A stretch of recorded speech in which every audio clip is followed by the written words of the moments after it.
Hey, salut gang, je voulais vous montrer ceci. Je suis tombé par hasard sur cette illustration-là d'un film d'animation pour enfants et je pensais que c'était le personnage à cause de son chapeau était un cowboy ou quelque chose. Donc je trouvais ça bizarre qu'il y ait des restants de chemtrails dans le ciel. Pour ceux qui observent les chemtrails, vous savez peut-être que après que les avions soient passés, elle fait des lignes. Les lignes persistent et s'étendent, et ça, c'est un peu de quoi ça a l'air quand il n'y en a pas beaucoup. D'habitude, il y en a plus que ça. Et on sait qu'il y a souvent des chemtrails subliminaux qui sont insérés dans des dessins animés, des bandes dessinées, bon, surtout des produits pour enfants. Mais ce que j'ai trouvé intéressant, je ne connaissais pas du tout ce personnage-là, Tad, j'ai aucune idée c'est quoi.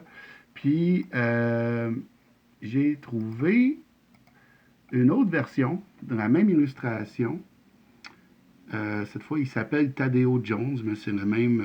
Donc, c'est une parodie de Indiana Jones, j'imagine.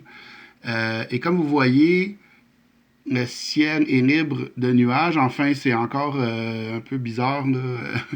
Il n'est pas parfaitement bleu. Il n'est jamais parfaitement bleu sur les illustrations. Ça n'arrive jamais. Mais c'est ça, et ça, c'est la version espagnole. Autrement dit, d'un pays à l'autre, il y a des petites modifications d'illustration, ce qui est normal. Mais ça veut dire que la version française ont décidé de rajouter des faux nuages, des chemtrails.